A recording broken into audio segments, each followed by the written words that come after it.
Volkswagen Passat przez dziesięciolecia był niekwestionowanym królem segmentu D. Był wzorcem metra w swojej klasie. Był wzorem do naśladowania. Był punktem odniesienia dla producentów innych sedanów i kombiaków. Był motoryzacyjnym odpowiednikiem Coca-Coli. Wszyscy próbowali skopiować jej smak, ale do końca nikomu się nie udało. A my dzisiaj mamy na pokładzie kolę z prądem.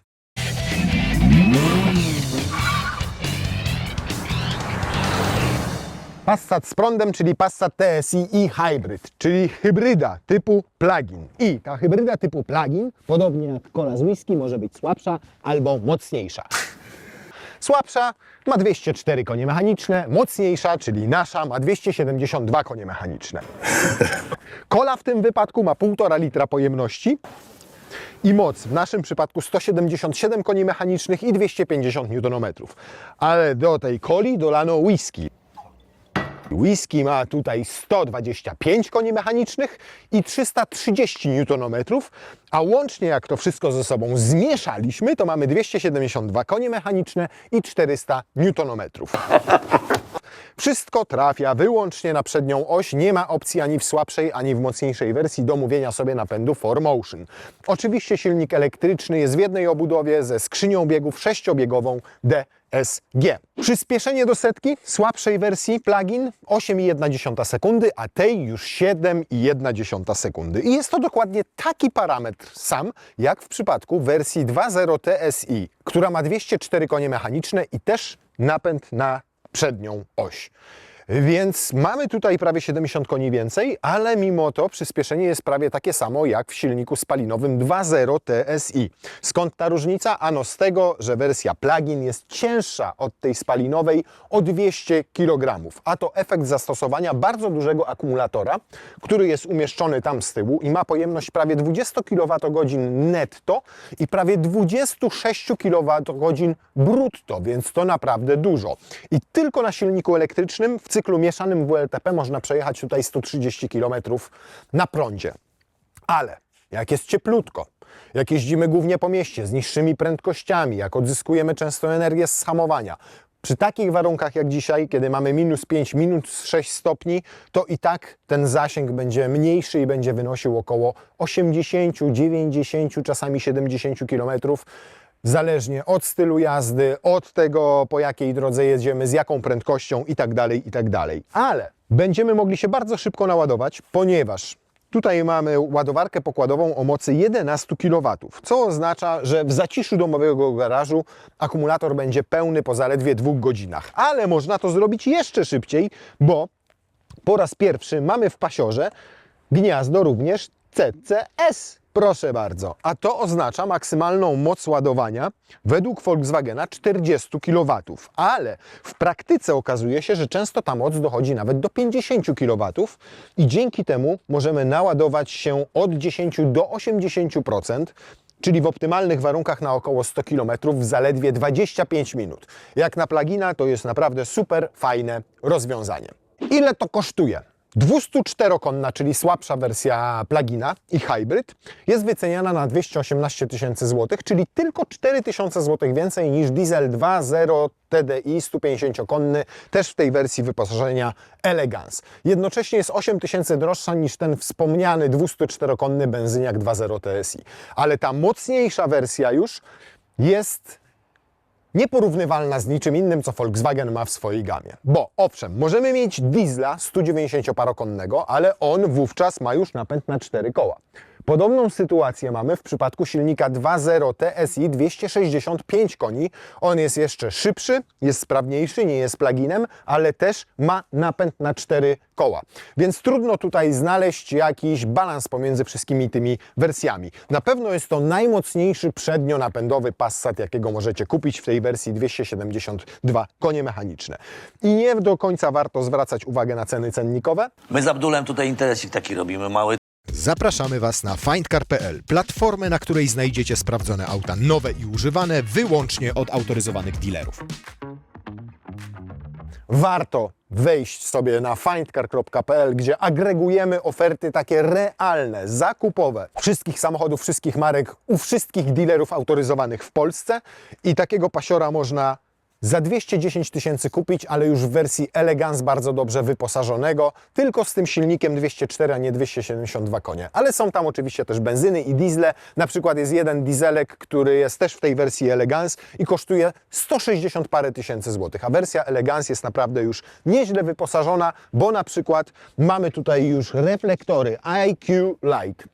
Wiadomo, Matrix LED, do tego mamy listwę świetlną tutaj z przodu, mamy też tylne LEDowe reflektory, również z listwą świetlną, taką czerwoną, a nie białą jak z przodu. Teraz powiecie, no dobra Bąku, ale 210 koła za Passata już po rabatach to i tak jest pieniędzy. Tak, ale dostajecie też za te pieniędzy samochodu, ponieważ Passat bardzo urósł. Zbudowano go na platformie MQB Evo, tej nowszej generacji i urósł o 14 cm względem poprzednika, aż mierzy 4,92 m i to pcha go bardziej w kierunku limuzyn segmentu E, bo Audi A6 C8, czyli to, które jeszcze przed chwilą było w ofercie, jest od niego zaledwie o 3 cm dłuższe w limuzynie. To pokazuje, jak bardzo nam urósł Passat, ale rozstaw osi zwiększył się o zaledwie 5 cm, co sprawiło, że samochód ma dużo większe zwisy niż poprzedni. Przepraszam. Przedni i tylny, ten zwis. I niestety już jego sylwetka, szczególnie ta boczna, nie jest taka fajna, jaką miał ten poprzedni Passat. Jest lekko pokraczna, tak bym powiedział, przede wszystkim ze względu na ten tutaj właśnie tylny zwis. Dodatkowo my tutaj mamy felgi 18-calowe. Wszystkich felg, wzorów i rozmiarów jest 19. W przypadku Elegance standardem są 17, ale można sobie 18 dobrać w pakiecie, w którym przychodzą one Wam na przykład ze szklanym dachem i z paroma innymi elementami. Taki pakiet z tyle kosztuje 10 tysięcy złotych. Można mieć też 19 za dopłatą około 5 tysięcy złotych i moim zdaniem na 19 wyglądałby lepiej. Wyglądałby też lepiej, gdyby miał sportowe zawieszenie, ponieważ tu mamy DCC Pro, natomiast sportowe obniża auto o 15 mm, 1,5 cm. Więc myślę, że jakbyśmy postawili go na większej feldze i obniżyli o te 15 mm, to z boku, w tej bocznej linii wyglądałby trochę lepiej. Jeszcze lepiej wyglądałby na 20, bo przy tak długim już samochodzie te 20 robiłyby fajne wrażenie. Z przodu też nie jest zbyt atrakcyjny. Poprzednik zdecydowanie bardziej mi się podobał. Poprzednik był bardziej kanciasty, owszem, ale bardziej też przez to wyrazisty. Tutaj pojawiło nam się więcej obłych linii. Trochę wygląda jak taka ryba głębinowa, która głęboko pod wodą żyje, tam jest ciemno, więc nawet partnerom, którzy do niej podpływają i chcą ją wytentegować, to jest obojętne, jak ona wygląda, bo jej po prostu nie widzą.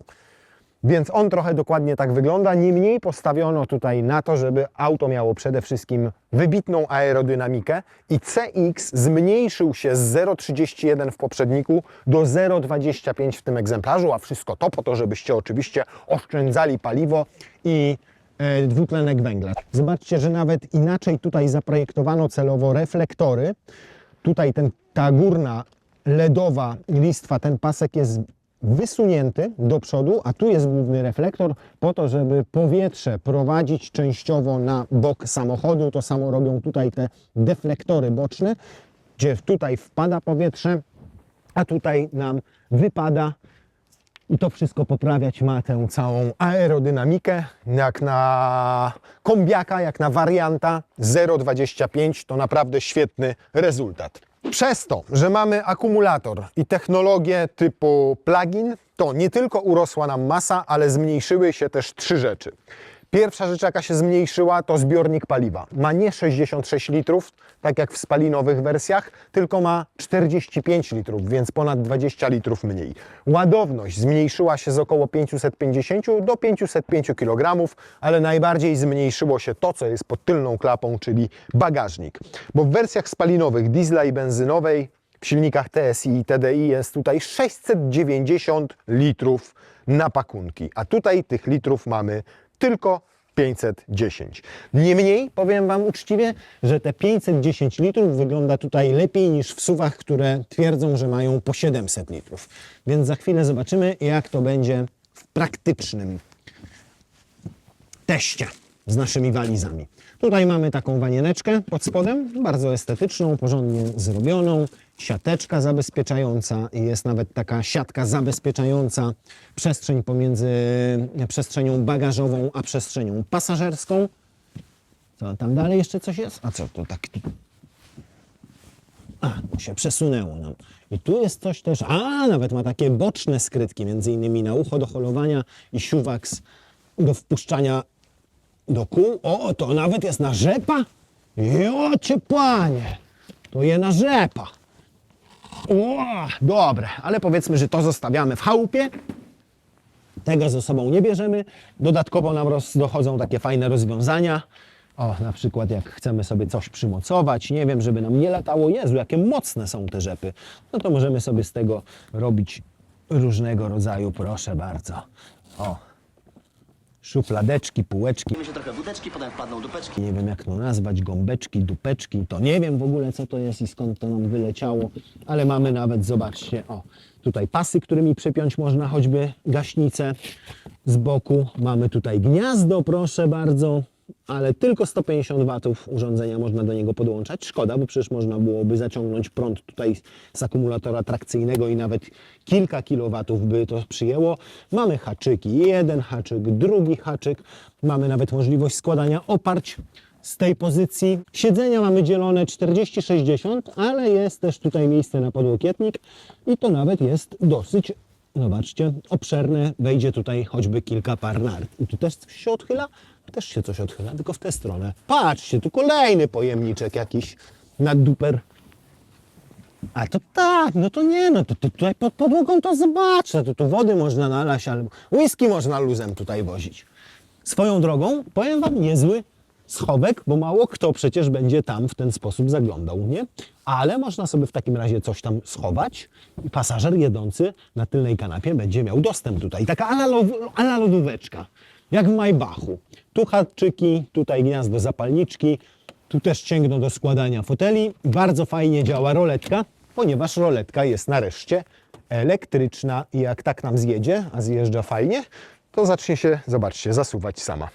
Więc się pojawiły nam w Passacie naprawdę fajne rozwiązania. I tak jak powiedziałem, subiektywnie patrzymy na ten bagażnik i mówimy, jest naprawdę całkiem przyzwoicie. I zobaczmy, czy w istocie tak będzie.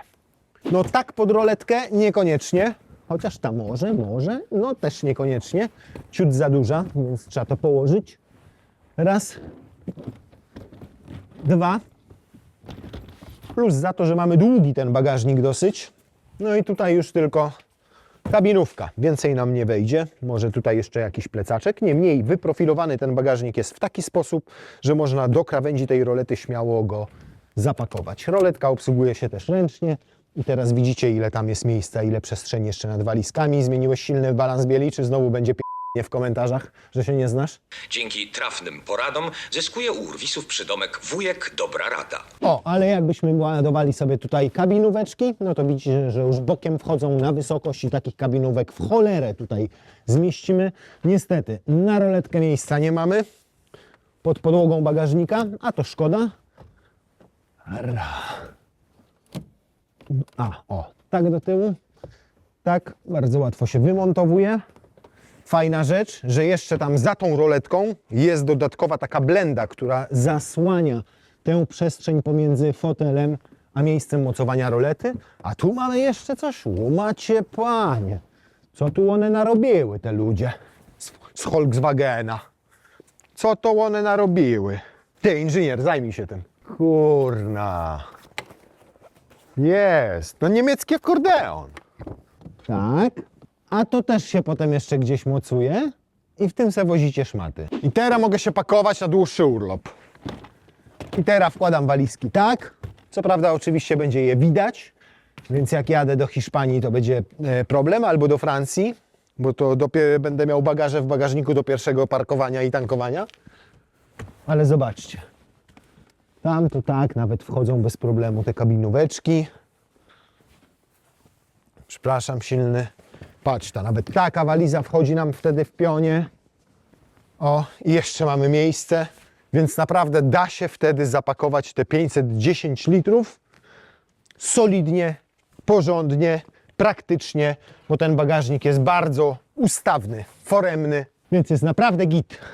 Na sam dół, do przodu, miejsce na kolana jest, w kurtce siedzę grubej oczywiście i będzie, że byś wsiadał do tych samochodów bez kurtki. Jasne, wy przyjedźcie i będziecie naszymi statystami, minus 20 na zewnątrz i będziemy kazali wam siedzieć bez kurtek przy otwartych drzwiach. To są fotele Ergo, które tutaj mamy. Dodatkowo mamy skórę Verona, bo w tej wersji Elegance normalnie jest Alcantara, a my tutaj mamy Verony. I ta Verona ma, wyobraźcie sobie, i wentylację, i ogrzewanie, i te fotele Ergo są pierońsko wygodne. Tu można sobie pod uda wysunąć oparcie. Mają masaże 10-punktowy aż tutaj i naprawdę świetnie czuć jest ten masaż. Jest kilka ustawień, kilka natężeń. Natomiast zobaczcie, jak wygląda ta skórzana tapicerka. Wysiedziana po całych, nie wiem, 10-12 tysiącach złotych. No skandalicznie, powiem szczerze, skandalicznie.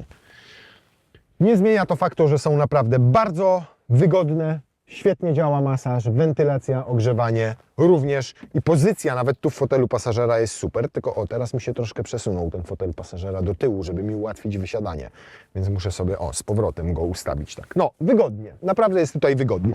I biorąc pod uwagę to, jak tam przed chwilą byłem rozwalony w tym fotelu, to tutaj miejsca jest naprawdę pod dostatkiem.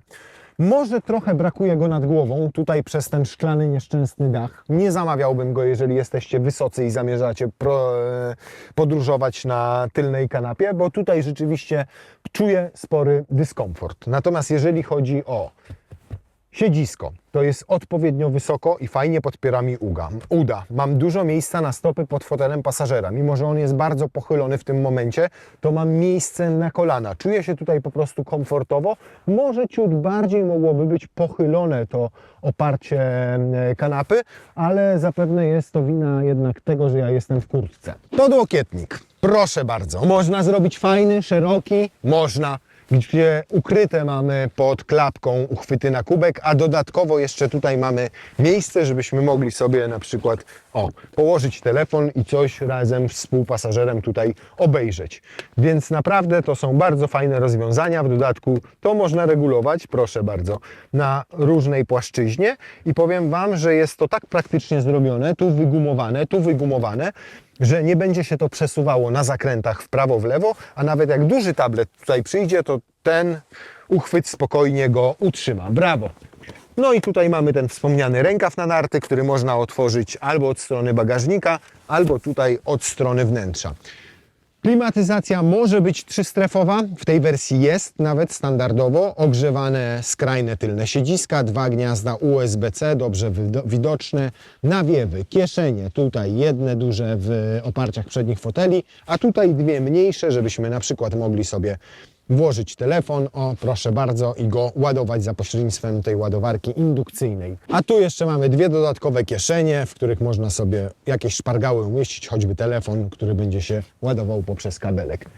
Naprawdę, jeżeli chodzi też o materiały, to jest super. No fotel przedni Wam pokazywałem, który jest jakimś nieporozumieniem, ale na przykład cały ten boczek tutaj też został obity miękkim, fajnym materiałem. W drzwiach pojawiły nam się nawet roletki, które są sprytnie, fajnie ukryte tutaj w podszybiu. Niemniej, tak to wygląda. Są takie defekty w niektórych miejscach i niuansiki. Tak? Niuansikiem, który mi się nie podoba, jest też szef z wtryskarki, który jest tutaj na tym panelu na podszybiu. Szkoda, bo można było to zrobić z prawdziwego szwu i nie rzucałoby się tak to w oczy. Tym bardziej, że tutaj niżej już mamy prawdziwy szef. Tym bardziej, że naprawdę cały podłokietnik jest miękki, nie tylko ta część tu, ale on z boku jest miękki. Szczególnie, że wnętrze tutaj tej kieszeni w drzwiach jest wyłożone przyjemnym, miękkim materiałem i jak coś tam wrzucicie, to nie będzie Wam hałasowało podczas drogi. To wszystko jest zaskakująco wręcz estetyczne. Mówi się o tym, że niestety samochody tracą teraz na jakości, jeżeli chodzi o materiały używane we wnętrzu, a Passat dowodzi nowy, że może być inaczej.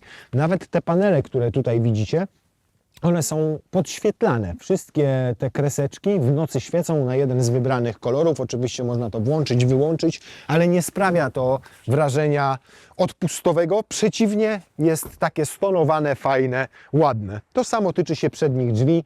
Szef sztuczny i niestety ten szef sztuczny jest też tutaj na tej desce rozdzielczej. Jednym spodoba się ten gigantyczny 15-calowy ekran, innym nie. Bo zaraz powiecie, że wystaje z deski, że coś tam, ale raz, jest naprawdę świetnie przymocowany. Dwa, idealnie nachylony delikatnie w kierunku kierowcy, łatwo dostępny, super szybko wszystko tutaj działa. Pod kątem multimediów, intuicyjności ich obsługi, tego jak tutaj można sobie skróty przyporządkować, jak wszystkim sterować, to jest to naprawdę świetne rozwiązanie.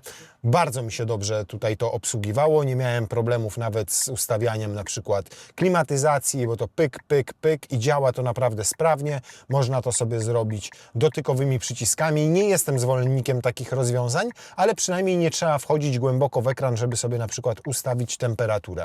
Tak samo to samo tyczy się na przykład włączania ogrzewania w fotelach, bo to się robi raz, dwa, trzy.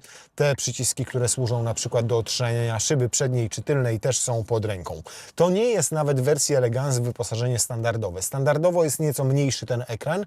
Jak dopłacicie chyba 4700 zł, to dostajecie właśnie ten większy, jednocześnie wyświetlacz head-up i jeszcze bardziej rozbudowane multimedia z asystentem głosowym IDA, który już podobno nieco rozumie bardziej naturalną ludzką mowę i jest wspierany sztuczną inteligencją. Poza tym naprawdę fajne materiały. To wszystko jest doskonale zrobione. I tutaj jestem w dużym szoku, bo w Passacie widać, że się przyłożono do tego, żeby to zrobić. Wyłożony fajnie schowek przed pasażerem miękką wykładziną. Tutaj ten panel nawet jest taki naprawdę estetyczny. Mało fizycznych przycisków, owszem, na szczęście prawdziwe fizyczne wróciły na kierownicę, nie są haptyczne, tak jak bywało w niektórych modelach Volkswagena, ale to jest wszystko dobrze rozplanowane, ładnie rozłożone, fajna kierownica, bardzo dobra ergonomia i miejsca kierowcy, wygodny ten fotel. No jestem naprawdę pod dużym wrażeniem, jak to zrobiono. Jeszcze opcjonalnie my mamy Harmana Kardona tutaj. No i wspomniany nawet masażyk. Żeby go włączyć, to nie musicie tutaj się nigdzie zagłębiać w menu, tylko wystarczy naciśnięcie jednego przycisku. Tutaj jest pod tym przyciskiem zapisany ten masaż, który Wy najbardziej lubicie. Gdybyście chcieli jakiś inny masaż, no to już musicie tutaj sobie odszukać menu siedzenia i tutaj są te różne masaże, pozycje możecie sobie ustawić fotela kierowcy, klimatyzację siedzeń łącznie z suszeniem. Na przykład jest taka funkcja, kiedy wsiadacie, macie spocone plecy, no to włączacie sobie suszenie, czyli on częściowo podgrzewa, a częściowo wentyluje po to, żeby jak najszybciej odparować wodę czy tam pot z Waszych ciuchów. Dużo fajnych rozwiązań, dużo fajnych funkcji. Oczywiście jest Apple CarPlay. Jak ten Apple CarPlay mamy włączony, to mamy wielką mapę z rzutem satelitarnym. No, mnie to się, mówię, bardzo podoba, szczególnie, że to wszystko można też sobie poustawiać wedle własnych potrzeb. Tam, gdzie mamy skróty, tam sobie ulubione przypisujemy, które chcemy mieć włączone, a które nie. No, jest naprawdę git, jeżeli chodzi o taką intuicyjność obsługi tego wszystkiego, ergonomię wnętrza, praktyczne rozwiązania i przede wszystkim jakość i materiałów, i montażu, i estetykę. Tym bardziej dlatego, że jest tak dobrze, to mnie wkurza trochę to przeszycie, które jest z wtryskarki, bo gdybyśmy mieli tutaj prawdziwe, to już naprawdę nie byłoby się czego przyczepić. Domyślnie jak uruchamiacie pasiora i jest pełen akumulator, albo ma po prostu jeszcze w sobie energię na to, żeby przejechać jakiś dystans tylko na prądzie, to włącza się tryb elektryczny, ale możecie sobie oczywiście wybierać pomiędzy trybami jazdy Eco, Comfort, Sport, Individual. One nie mają tutaj wpływu na to, czy jedziecie na elektryce, czy na hybrydzie. Natomiast jak wejdziecie sobie w tryb hybrid, no to już możecie sobie wybrać. Albo jedziecie w trybie elektrycznym e-mode, albo w trybie hybrydowym, tak jak my mamy teraz to wymuszone. Można sobie też ręcznie wymusić, żeby na przykład akumulator rozładował się, nie wiem, do poziomu powiedzmy 5 czy 10%. No i to właśnie, uważaj na drogę. Zrobili wielki ekran, a potem każą mi patrzeć na drogę zamiast w ten ekran. Więc możecie sobie na przykład ustawić, żeby utrzymywało auto poziom naładowania akumulatora na konkretnym poziomie, ale nie ma tu w ogóle opcji pod tytułem doładuj akumulator, czyli jadę i silnik spalinowy częściowo jest wykorzystywany jako agregat prądotwórczy, wytwarza prąd, silnik elektryczny zamienia ten prąd w energię elektryczną, doładowuje nim akumulator. Więc czegoś takiego tutaj nie ma. Oszukałem Was na początku, bo silnik elektryczny nie ma 125, tylko ma 115 koni mechanicznych, ale 330 Nm, tu się nie pomyliłem. W związku z czym, jak jedziecie tylko na elektryce i przy niskich miejskich prędkościach naciskacie pedał gazu, to auto od razu odjeżdża, ale to momentalnie. Wskazania też pokazują Wam, ile przejedziecie tylko na prądzie. Teraz mamy 20%, pokazuje nam 16 km, ale mamy też taki zasięg łączny dla silnika spalinowego i elektrycznego. Zawieszenie. Mamy tutaj to adaptacyjne DCC Pro. Jak wejdziemy sobie w indywidual, to zobaczycie, na ilu poziomach można je ustawić. Ono ma kilkanaście poziomów twardości ustawień i jak jedziemy sobie w komfortowym, to naprawdę przyjemnie wybiera te nierówności. Jak ustawimy sobie na sportowy, no to już rzeczywiście robi się zdecydowanie sztywniej, więc to działa.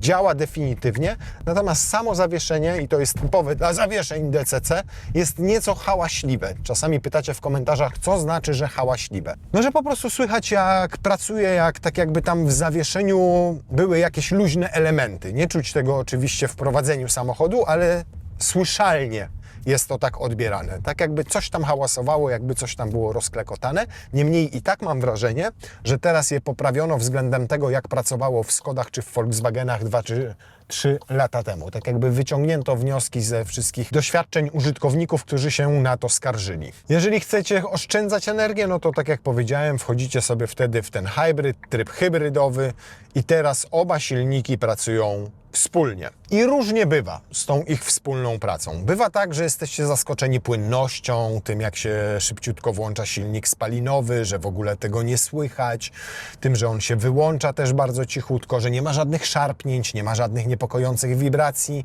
ale zdarzają się mu też zachowania zaskakujące. Takie, że na przykład zwalniacie i nastąpi jakaś albo dziwna redukcja biegu, albo jakieś szarpnięcie silnika elektrycznego, że mówicie, kurde, coś tutaj nie pykło i coś tutaj poszło nie tak. Nie jest to zbyt częste, występuje głównie przy niskich prędkościach, takich typowo miejskich i najczęściej przy zdjęciu nogi z pedału gazu albo przy stabilnej, spokojnej jeździe. No i oczywiście nawet jeżeli ten silnik spalinowy na przykład będzie wyłączony, i potem będzie potrzeba, żeby nagle się włączył, no to on się włącza zdecydowanie szybciej i auto dużo szybciej reaguje na dodanie gazu niż na przykład rozwiązania typu mild hybrid. Bo zobaczcie, teraz jest silnik spalinowy wyłączony, ja wciskam pedał gazu w podłogę i już go ładnie pociągnęły te newtonometry z silnika elektrycznego, dopiero po chwili włączył się silnik spalinowy i zrobił to całkowicie niezauważalnie. Więc to nie jest zdecydowanie tak jak w tych rozwiązaniach mild hybrid, o których mówiłem, czyli że tam czekacie, aż silnik spalinowy się włączy, bo elektryka nie ma na tyle mocy, żeby w tym czasie uciągnąć ten samochód i czas oczekiwania na przypływ mocy to 1,5–2 sekundy, a czasami nawet 3, jeżeli jedziemy w trybie Eco. Tutaj nic takiego się absolutnie nie dzieje. W tryb e-mode jak wejdę, czyli mamy napęd tylko elektryczny, no to w ogóle wystarczająca absolutnie dynamika do tego, żeby sobie tak na co dzień jeździć, na przykład po mieście albo nawet po bocznych drogach. I tak zrobicie 130 km według cyklu WLTP mieszanego. W realu będzie oczywiście to sporo mniej. Oczywiście zależy też od warunków. Jak będzie optymalna temperatura, nie wiem, 20 stopni, nie będzie działało ogrzewanie, a będziecie jeździli tylko po mieście, to spokojnie te 130 będzie osiągalne.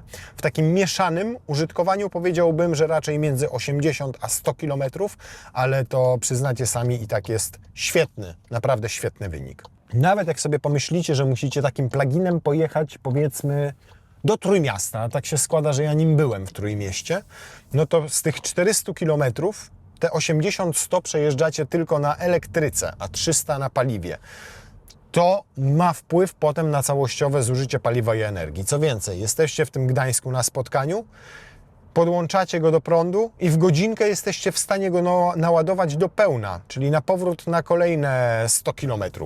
Jak nie macie dostępu do szybszej ładowarki, to robicie to z takiej 11 i to też wtedy trwa 2 godziny maksymalnie. Nawet jak nie macie w domu siły, to te 7 godzin ładowania z gniazdka 230 V oznacza, że jak podłączacie go w nocy, jak śpicie, do gniazdka zwykłego 230V, to rano wstajecie i macie baterię na przejechanie 80-100, a po mieście około 120-130 km.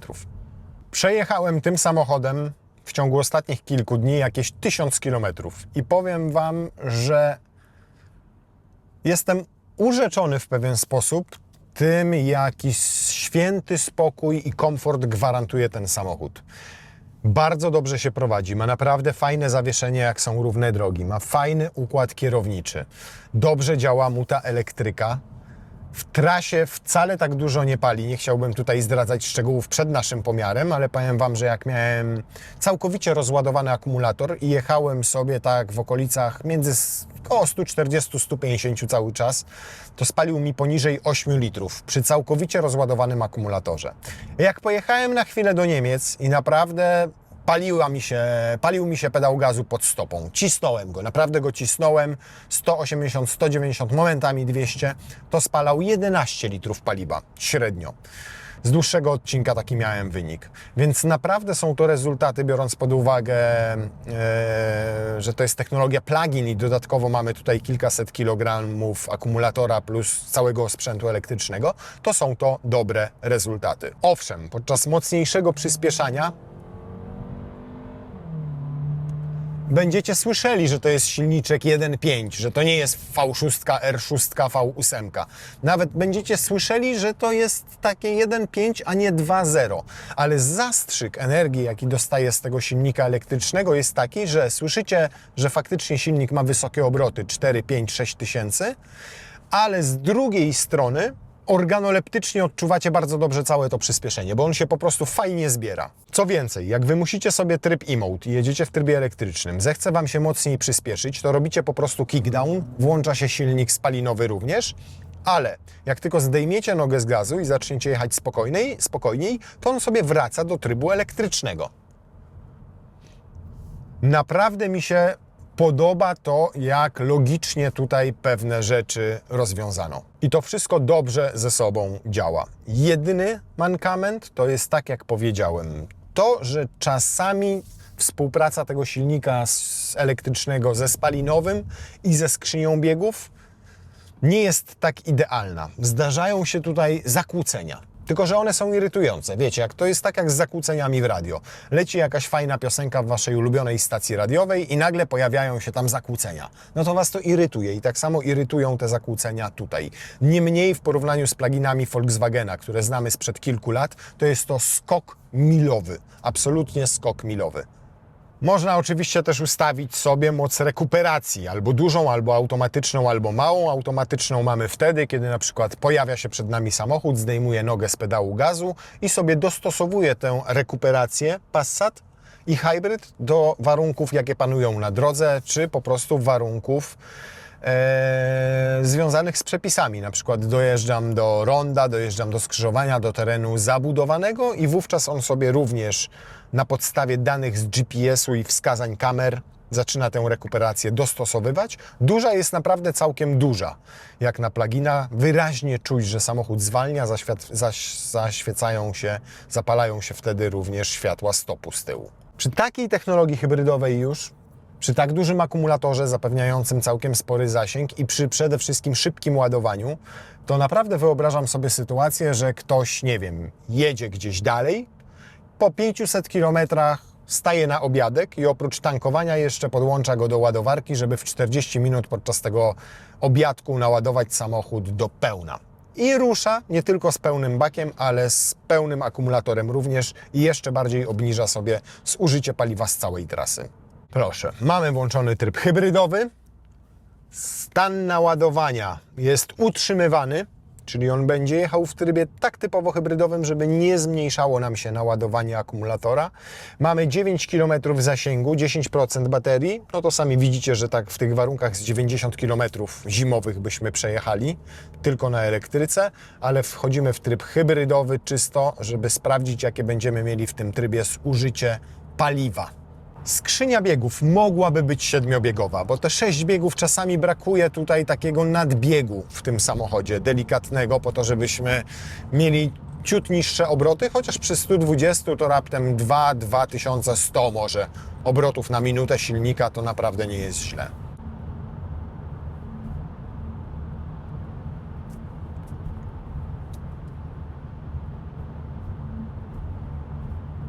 66-67 decybeli.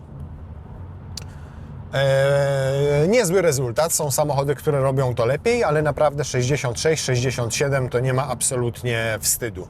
Mało tego, powiedziałbym, że subiektywnie jest nieco ciszej. To oznacza, że te dźwięki, które tutaj docierają do uszu kierowcy czy pasażerów, nie są uciążliwe. Mają taką częstotliwość, której ludzkie ucho nie zauważa, można powiedzieć.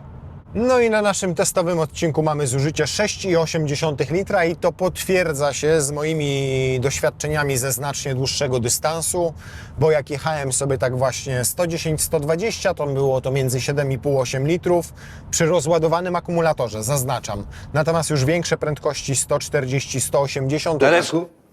130. to już jest wynik bliższy 8 litrom. Nawet czasami tam 8,1, 8,2, ale uśrednione z całego dystansu, jak pojechałem do Trójmiasta i starałem się jechać całkowicie przepisowo, to wyszło mi na sam koniec jakieś 7,8 litra paliwa. No niestety przy takich dłuższych eskapadach oznacza to, że 45-litrowy zbiornik paliwa trzeba tankować dosyć często, bo co jakieś 500 km, a uwzględniając to, że nie wszędzie są stacje, że wolicie jeszcze mieć jakiś zapas, jakąś rezerwę, to bardziej co 400-450 km. Ale jak dołożymy do tego zasięg z elektryka, no to nam się ten dystans oczywiście wydłuża. Szczególnie, że jak pojedziecie w dalszą trasę tym samochodem, to warto korzystać z planera podróży wbudowanego tutaj, w nawigację. Nie z Apple CarPlaya, nie z Android Auto, tylko właśnie z planera, który będzie wykorzystywał sobie silnik elektryczny i spalinowy w zależności od tego, w jakich warunkach i gdzie jedziecie. Wie, jaka jest trasa, wie, że na przykład są gdzieś roboty drogowe i tam będzie jak najefektywniej wykorzystywał silnik elektryczny. Albo w mieście, albo w górach, gdzie elektryka jest bardzo wydajna i doświadczyliśmy tego testując A6 w wersji plug-in, czyli jak sobie klikniecie tutaj, to sobie obejrzycie ten test. A6 Avant z pluginem, gdzie zaskoczyła nas tym, że wjechała w góry, dopiero wtedy przeszła sobie na elektrykę. I wtedy, jak będziemy mieli ten planer włączony, to on wszystkim tak sobie będzie zarządzał, że ten zasięg całkowity wyraźnie nam wzrośnie. A teraz jeszcze sprawdzimy w takim razie, jak będzie wyglądało przyspieszenie w tym wypadku, ale nie tylko to przyspieszenie 7,1 sekundy do setki w włączonym układzie hybrydowym, ale też jak to będzie wyglądało tylko na silniku elektrycznym, bo on zbyt mocny nie jest, 115 koni, ale z drugiej strony ma 330 Nm, więc moment obrotowy całkiem solidny. No to najpierw elektryka, sama elektryka.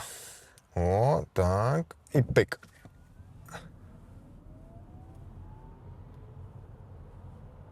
Czuć, że delikatnie zmienia przełożenia. Też pamiętajmy o tym, że mamy już tylko 9 czy tam 8% tego akumulatora, a to oznacza, że już napięcie w nim lekko spadło, a jak spadło w nim napięcie, to już nie mamy aż takiej mocy i przyspieszenie do setki no nie powala. Tylko na elektryce, bo to jest 20 sekund. Do miasta w zupełności wystarczy, to nie ma co do tego żadnych wątpliwości. No natomiast jak człowiek chciałby tylko na elektryce trochę poszaleć, to nie jest ten typ. Myślę, że jakbyśmy mieli 100% akumulatora, no to przyspieszenie byłoby trochę lepsze, bo jednak teraz mamy już tylko te 10%, 8% i nieco mniej z niego dostajemy pewnie boosta. To teraz mode, tryb sportowy, czyli lecimy na pełnej pi. O, zamielił, troszkę mokrawo. Skrzynia przyjemnie, mięciutko zmienia biegi, nie ma żadnych szarpnięć i już jest 100. Ło, raz, dwa, trzy, 7,63. A to pierwszy pomiar, gdzie tak naprawdę troszkę nam jeszcze zabuksowały nawet koła. No nieźle jest. 7,5 sekundy. Wersja dopchana po sam sufit, szklane dachy, Harmany Kardony, silne bąki, cały zbiornik paliwa prawie, bo więcej niż 3/4. No to powiem Wam dobry wynik. Myślę, że w takich warunkach, gdzie będzie suchutko, to spokojnie te 7,1 zrobimy w tym samochodzie. I naprawdę on się fajnie napędza. Najlepsze jest to, że w tej słabszej wersji jednak czuć jest, że ciągnie nas 1,5, czyli skromny silnik spalinowy. A tu, kurczę, on się tak fajnie zaczyna odpychać, że nie sprawia wrażenia w ogóle wyżyłowanego ten samochód. On to robi wyjątkowo lekko i przyjemnie. Owszem, słychać tutaj, jak ten silnik się na wysokie obroty wkręca, no ale robimy 0-100, no to wiadomo, że on dojdzie do swoich granicznych wartości po to, żeby rozwinąć jak najwyższą moc. Zawsze też zostaje tutaj na tyle energii w akumulatorze, żebyśmy mogli zrobić 0-100 w okolicach tych 7 i 8, powiedzmy 8, bo spadnie nam to napięcie, no to w okolicach 8 sekund do setki. Bo tu tkwi ta różnica pomiędzy pojemnością brutto a netto. Każdy akumulator, czy to w silniku elektrycznym, czy to w samochodzie elektrycznym, czy w hybrydzie plug-in, ma swoją pojemność netto i brutto. Pojemność netto to jest ta pojemność, która jest oddawana Wam jako użytkownikom, żebyście mogli przejechać ten konkretny dystans tym autem tylko na prądzie.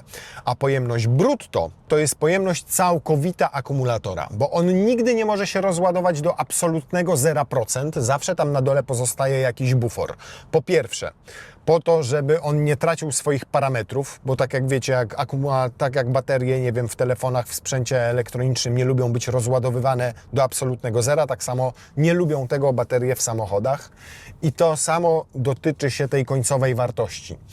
Czyli tam jest też bufor od góry, żeby nie przeładować akumulatora, choć on jest znacznie mniejszy niż ten na dole. W przypadku hybryd typu plug-in też ten bufor od dołu, te 6 kWh energii mniej więcej zostaje w nim, chociaż to będą bardziej 4-5 kWh, zostają w nim po to, żebyśmy cały czas mieli tutaj boost z tej elektryki. I tu Passat nawet nam podpowiada, że mamy nadal mnóstwo tego boostu, bo z tych 5 kreseczek, które tutaj mamy, to nadal pokazuje nam 4. I jeszcze jedną rzecz szybciutko sprawdzimy, a mianowicie, słuchajcie, sprawdzimy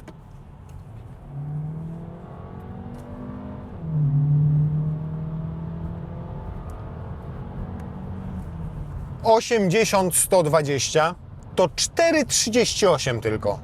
Niecałe 4,5 sekundy. I jeszcze delikatnie tutaj spóźniłem się ze wciśnięciem gazu, więc myślę, że bylibyśmy w stanie, a nawet spróbujemy. O, teraz mamy tutaj 70. O, teraz będzie wiarygodny pomiar. 4,40. Niespełna 4,5 sekundy. 80-120. Jak przyjdzie Wam kogoś na przykład sprawnie wyprzedzić. Jedziecie za nim 80, kończycie go wyprzedzać, macie 120, zrobiliście to w 4,4 sekundy. Bardzo dobry rezultat. Generalnie nowy Passat w cholerę mi się podoba. Nie podoba mi się z zewnątrz, ani trochę. Może w wersji Airline będzie nieco ładniejszy. Przydałaby mu się większa felga, obniżone zawieszenie, troszkę krótsze zwisy mógłby mieć, ale może w Airline będzie ok.